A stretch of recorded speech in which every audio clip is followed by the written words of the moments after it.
नमस्कार सबैजनामा good morning. अनि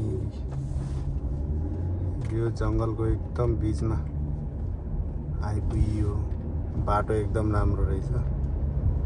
यस्तो भिडियो लिन मन लाग्यो। लाइभ गर्ने भनेको लाइभ नेटवर्क नि अब राम्रोसँग नटिप्ने भएर चाहिँ भिडियो गर्दै जाम। पछि पोस्ट गर्नु पर्ला युट्युब च्यानलमा। अहिले बारिसको समय भएको हुनाले पानी आएर भक्क ठुलो पानी आएको थियो, भिदो भयो। यो मौसम पानी आएर भिदो भएको हुनाले मौसम एकदम क्लियर छ। भ्यू चाहिँ एकदम क्लियर देखिएको छ। यस हो यताबाट चाहिँ बाटो कता हो भन्ने कुरा चाहिँ यहाँबाट यता जाम। एकदम राम्रो ठाउँ रहेछ। एकदम एकान्त जङ्गली जङ्गल। त्यति क्राउड पनि नहुने, गाडीहरू पनि त्यति धेरै चलेको देखिँदैन। एकदम आनन्दको ठाउँ रहेछ। भिडियो गर्नु मन लाग्यो है। बल्ल एउटा कतिमा एउटा गाडी आयो। यस्तो बाटो छ तर त्यति धेरै उचाइ छैन रहेछ। क्राउड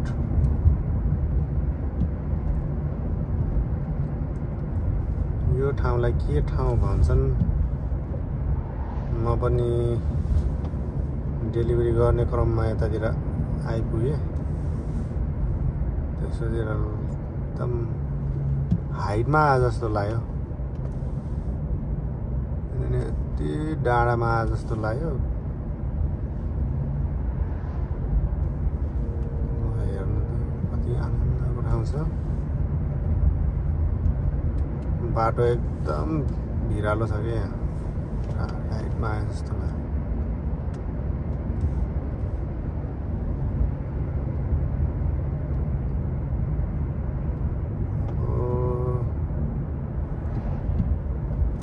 योभन्दा पहिला पनि म एक तक चाहिँ आएको थिएँ। यहाँ यो एरियामा आएको थिएँ।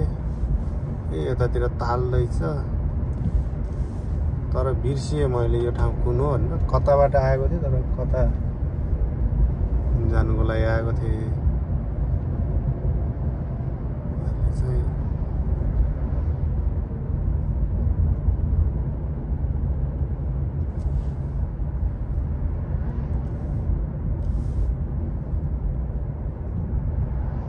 बाटो त्यसै राम्रो थियो, झन् भर्खर पानी आएर पानी परेको पछि यो ग्रिन वरिपरि जङ्गल भएको हुनाले यो ग्रिननेसले चाहिँ एकदम रमाइलो दृश्य कैद भइरहेको छ मोबाइलमा। ओहो चरा आउनु लाग्यो। चरा झन् ठोकिएन।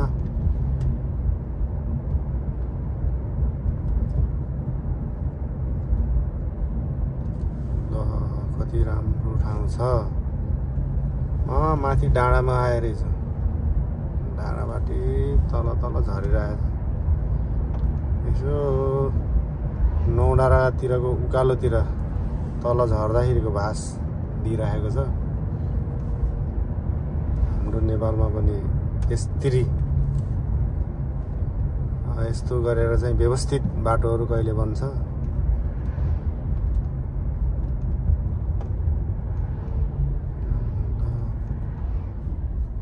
बन्छ भन्ने आशामा छौँ।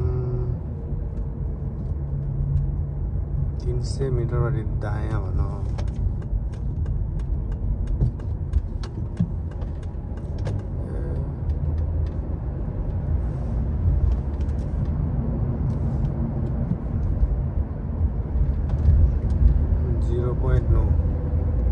बजारमा आइपुग्यो। लगभग 4-5-10 मिनट पछि जङ्गलको बीचबाट यो एउटा कङ्कट भन्ने ठाउँतिर आइपुग्यो। यो निकै यो म्यानचेस्टर न्यू ह्याम्पसायर अमेरिकाको न्यू ह्याम्पसायर स्टेट एकदम ब्युटिफुल स्टेट हो। एकदम नर्थ मा पर्छ। त्यसमध्येको पनि यो न्यू ह्याम्पसायरको एउटा क्यापिटल सिटी जुन कङ्कर्ड भनिन्छ, यो कङ्कर्डमा आइपुग्यो। यतातिर चाहिँ अलिक क्राउड बढ्यो। अघि जुन मैले भिडियो गर्दै थिएँ, त्यो भिडियो स्टार्ट गरेको थिएँ, त्यो एरिया चाहिँ एकदम शान्त। यो भनेको नि एउटा क्यापिटल सिटी हो। यो स्टेटको क्यापिटल भनौँ न। यता ठुल्ठुलो घरहरू त छैन, त्यति धेरै ठुल्ठुलो घरहरू त छैन, तर यहाँ क्यापिटल सिटी नै यही हो।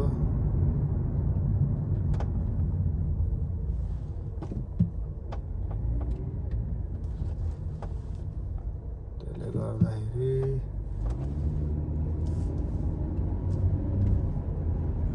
सम्पूर्ण अफिसको कारोबारहरू, यहाँ स्टेटको कारोबारहरू, सङ्घ संस्था दर्ता प्रक्रियाहरूदेखि लिएर हरेक यो स्टेटमा लागू हुने नियमहरू, ड्राइभिङदेखि लिएर यातायात, सञ्चार माध्यम सबैको कारोबार, अफिसियल कारोबार चाहिँ यो कङ्कर्डबाट हुन्छ। यो स्टेटको योभन्दा ठुलो सिटी चाहिँ म्यानचेस्टर छ होला, तर यो चाहिँ यो भनेको राजधानी, स्टेटको राजधानी भनौँ।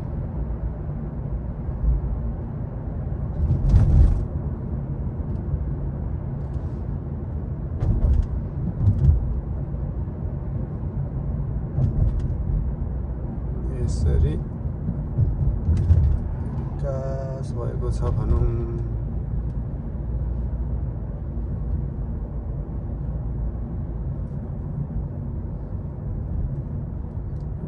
त्यहाँदेखि हल्का देखिने त स्टेट हाउसहरू अलि देखिएछ तल। यहाँको स्टेट हाउस जुन स्टेटको तपाईँको प्रधानमन्त्री अथवा यहाँको राष्ट्रपति भएको छ,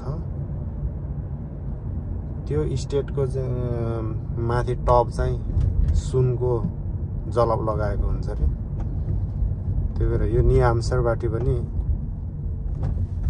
यो देशको राष्ट्रपति भएको हुनाले यहाँको स्टेट हाउसमा चाहिँ माथि सुनको गोल्डन छाना भनौँ राखेको छ।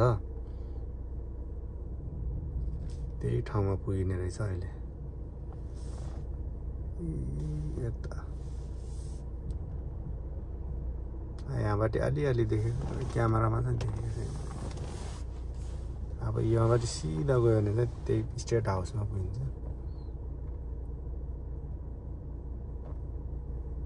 यस्तो छ। खासै बजार त्यति ठुलो त छैन, घरहरू पनि सानो सानो, तर पहिले पुरानो घरहरू रहेछ, इट्टाहरू प्रयोग गरेको छ।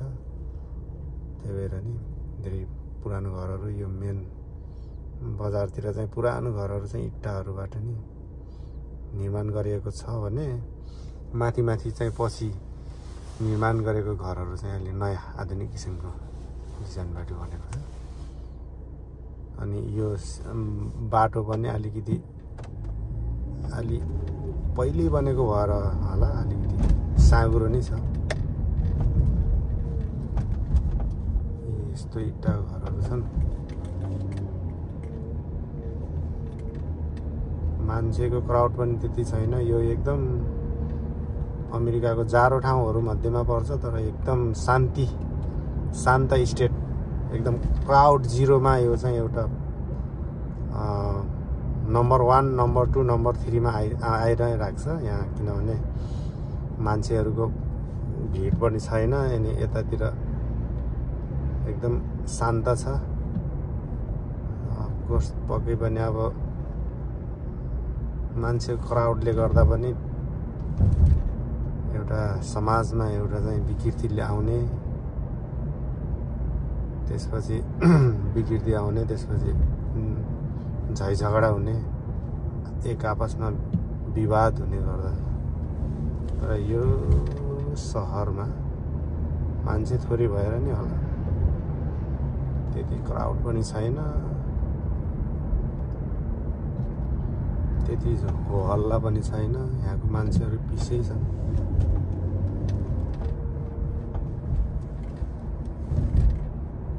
यता जाम कि उता जाम भयो।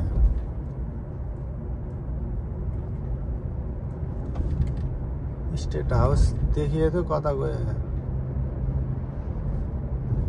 ओ यता रहेछ, यसको दायाँतिर छ स्टेट हाउस।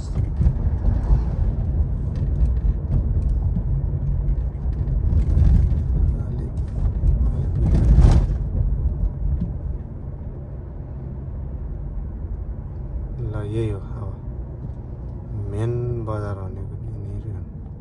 ल हेर्नु त मान्छेहरू त्यति छैन, एउटा मान्छेहरू अतेकै लाउने।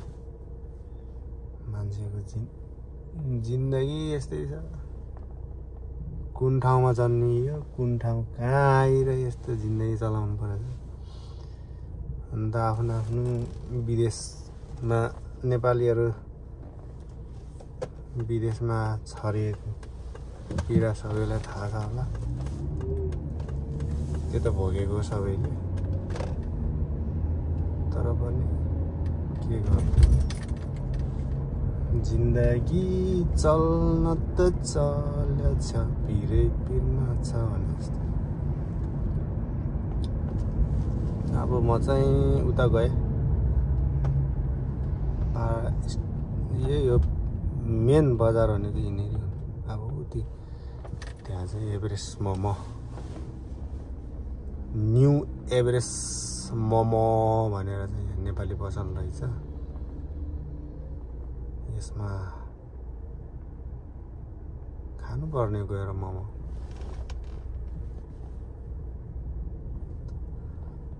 यहाँको अलिक ठुल्ठुलो घरहरू भनेको नि यही हो। यहाँभन्दा अरू ठाउँ चाहिँ सानो सानो घरहरू छ। 12 मिनट भिडियो भइसकेछ। अब यहाँदेखि लगभग 5-6 मिनटमा नेपाली पसल छ, त्यसमा सम्पूर्ण नेपाली स्टाइलको खानेकुराहरू पाउँछ। चामलहरू, साग सब्जी यताउति त्यही जान लाग्यो। यो हाइवे 93 हाइवे हो, यो 93 हाइवे।